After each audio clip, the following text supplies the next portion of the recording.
ఏం పేరు ఏంటి కళ్ళజోడు ఏంటి అలా ఉంది గండుసేం ఉన్నట్టున్నావు కళ్ళజోడు అలా ఉంటుందండి బాబా కళ్ళజోడు 100 రూపాయలు చెప్పాడు 100 రూపాయలు కాదు 30 రూపాయలకి అన్నట్టు ఇవ్వన్నాను ఇది ఇచ్చాడు మరి భలే ఉంది గురు ఇది 30 రూపాయలకి ఇస్తాడేమో అనుకుని అడిగాను 30 రూపాయలకి అది తగ్గదు ఇచ్చాడు మరి పిండి కొద్ది రొట్టెని వెరైటీగా ఉంది భలే కొన్నావు ఏం చేస్తాను ఏదైతే కళ్ళు రెండుకో నాకు ఉన్నాయి నేను చిన్న గుడ్లు పెట్టుకోగానే గండిసేమలాగా అంటున్నాయి గండిసేమ కళ్ళు చూడు అలాగే ఉంది గుడ్లకి సరిపడక కొనుక్కున్నాను పిల్లలు సరిపదా సరిపోద్దులే మామూలుగా నీ తగ్గట్టే ఉంది అది 15 రూపీస్ పెట్టుకున్నా అలా 30 రూపీస్ పెట్టుకున్నాం 30 అంత బాగుంది కానీ ఇవాళ ఇప్పుడు రజనీ ఫ్యాన్స్ సాంగ్ ఎందుకు ఏం తెలుసా తమిళ్ పుడింగే తమిళ్ సాంబార్ పుడింగే సాంబార్ చేయను సాంబార్ పొడి చేస్తా సాంబార్ పొడి పుడితే అవి మొత్తం అక్కడ సాంబార్ తోటి బతికేస్తారు కదండి అక్కడ ఇడ్లీ సాంబార్ అన్నంలో సాంబార్ అన్నిట్లో సాంబార్ ఓన్లీ తమిళ సాంబారే కదండి మన తెలుగు సాంబార్ లో కూడా మనందరం కూడా సాంబార్లు చేసుకునేటప్పుడు సాంబార్ పొడి వేసుకుంటాం కదండి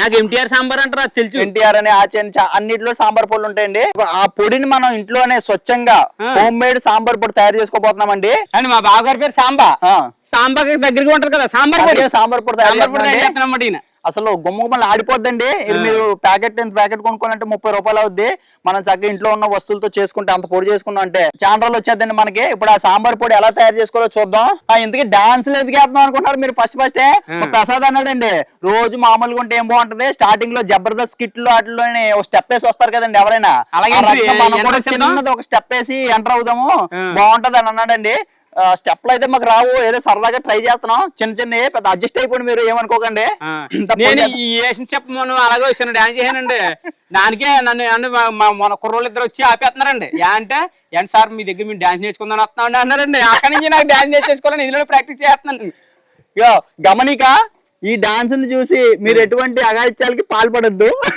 ఈ పర్యవేక్షణ నిపుణులు మాత్రమే జరుగుతుందండి ఇప్పుడు సాంబార్ పొడికి కావాల్సిన పదార్థాలు ఏమేంటో చెప్తానండి ఈ పొడి వేసుకొని సాంబార్ చేసుకుంటే ఇడ్లీలు గానీ అన్నంలోకి కానీ దేంట్లో కానీ చాలా బాగుంటుంది ఒకసారి వస్తువులు ఏంటో చూద్దాం ఈ సాంబార్ పొడికి మేజర్ ఐటమ్ వచ్చేసి ధనియాలండి ధనియాలు పెద్ద కప్పుతో కప్పుడు తీసుకోవాలండి ఒక 5-6 రెమ్మలు కరివేపాకండి ఒక 10 ఎండుమిర్చి కందిపప్పు 2 స్పూన్లు పచ్చెనపప్పు 2 స్పూన్లు కొంచెం పసుపండి కొంచెం ఇంగువ మెంతులు 1 స్పూను మిరియాలు 1 స్పూను జీలకర్ర 1 స్పూను ఆవాలు 1 స్పూన్ అండి ఈ 3 కలిపి ఒకసారి వేపుకుంటాను ఈ 2 కలిపి ఒకసారి వేపుకుంటానండి ఈ 2 సెపరేట్ కలుపుకోవాలి ఈ 4 కలిపి ఒకసారి వేపుకుంటాను డైరెక్ట్ గా ఇంకా పొయ్యి దగ్గరికి వెళ్ళిపోదాం వచ్చండి ఇప్పుడు మీకు నేను చూపించిన వస్తువులన్నీ కూడా పొయ్యి మీద పెనం పెట్టుకొని చక్కగా దోరగా వేపేసుకోవాలండి ఫస్ట్ ఇవ్వండి కందిపప్పు పచ్చెనపప్పు ఈ 2 కలిపి వేపుకుంటున్నానండి ఫస్ట్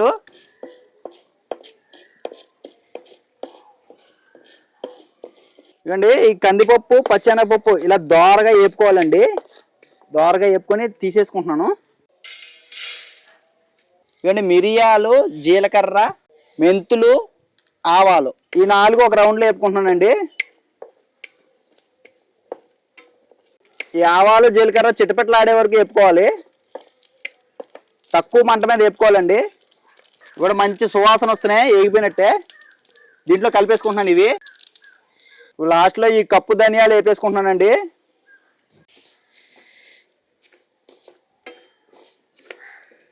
ఈ ధనియాల్లోనే ఈ ఎండుమిర్చి కరివేపాకు కూడా వేసేసుకుంటున్నాను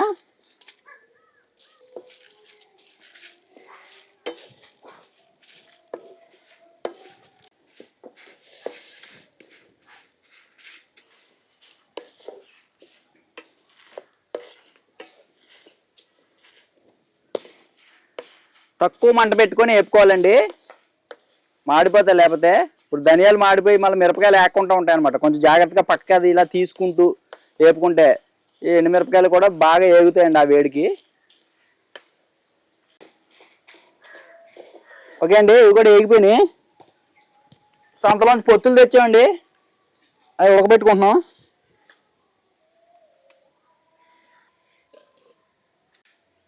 ఇవి కూడా దీంట్లో వేసేసుకుంటున్నాను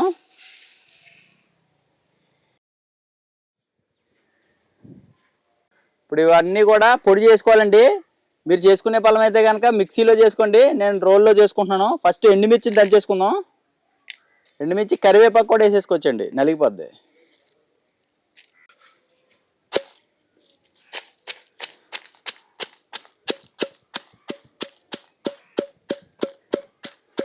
మంచిగా వేగినాయి కదండి చక్కగా అయిపోతాయి పొడి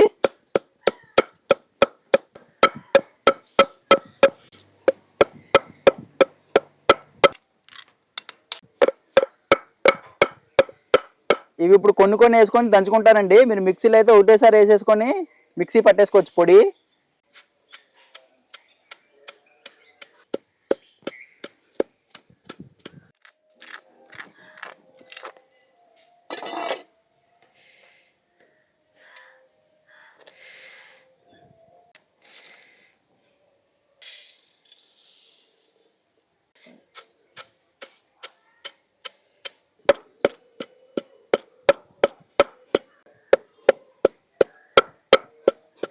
కొంచెం పసుపు, కొంచెం ఇంగువ అండి, ఇది కూడా కలిపాను.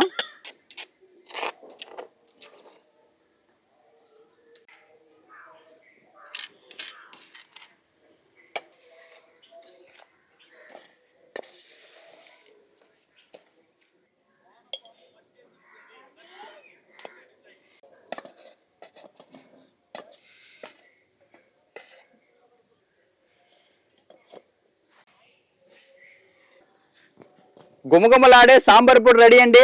ఇక మనం ఎప్పుడంటే అప్పుడు సాంబార్ చేసుకొని ఈ పౌడర్ వేసుకొని తింటే నా సాంబార్ మామూలుగా ఉండదండి సాంబారు. ఇవ్వండి సాంబార్ పొడి ఇలా తయారు చేసుకొని మనం నిల్వ చేసుకుంటే దీన్ని ఇలాగా టైట్ ఉన్న ఒక సీసాలో కానీ డబ్బాలో కానీ వేసుకొని ఫ్రిడ్జ్లోనే పెట్టక్కర్లేదు, విడిగా ఎక్కడ పెట్టుకున్నా పర్లేదు. దీన్ని 2-3 నెలల వరకు నిల్వ ఉంటుందండి, పాడయ్యేదేం కాదు. అన్ని వస్తువులు కూడా మనం వేపుకున్నాం కదా, వేపుకొని దంచుకున్నామండి, చక్కగా ఉంటుంది. పెళ్లిళ్ళలో ఫంక్షన్లో మనం సాంబార్ తింటాం కదండి, కమ్మగా వాసన వస్తుంటది. ఈ పొడి వేసుకోవడం వల్ల వస్తుందండి. ఇందులో మిరియాలు, ధనియాలు, ఆవాలు, జీలకర్ర అన్నీ ఉన్నాయండి. అన్ని వస్తువులతోటి దీన్ని వేయించుకొని చేసుకున్నాం కాబట్టి మంచి గుమగుమలు ఆడుతుందండి సాంబార్ అయితే. మీరు కూడా ఇలాంటి సాంబార్ పొడి తయారు చేసుకుని హోమ్ మేడ్ అంటే ఇప్పుడు ఈ కలరు విడిగా మీరు ప్యాకెట్లో కొనుక్కొని వేసుకుంటారు కదా, అది కొంచెం ఎర్రగా కనపడుతుందండి. వాటిలో కొంచెం ప్రిజర్వేటివ్స్ అని వేరే వేరే కలర్స్ కూడా కలుపుతూ ఉంటాయి కదండి. మనం న్యాచురల్ గా నీట్ గా ఏపుకొని చేసుకున్నాం కాబట్టి ఎటువంటి కలర్ లేకుండా చిక్కటి సాంబార్ పొడి అండి ఇది. అందుకోసం కొంచెం కలర్ తక్కువ ఉంది. మీరు కలర్ కి ఇష్టపడే వాళ్ళు అయితే ప్యాకెట్ కొనుక్కోండి. కలర్ తో సంబంధం లేదు, రుచి కోసం అనుకుంటే కనుక ఇది చేసుకుంటే ఆ ప్యాకెట్ లో సాంబార్ కంటే కూడా చాలా రుచిగా ఉంటది, నాది గ్యారంటీ. ట్రై చేసి చూడండి.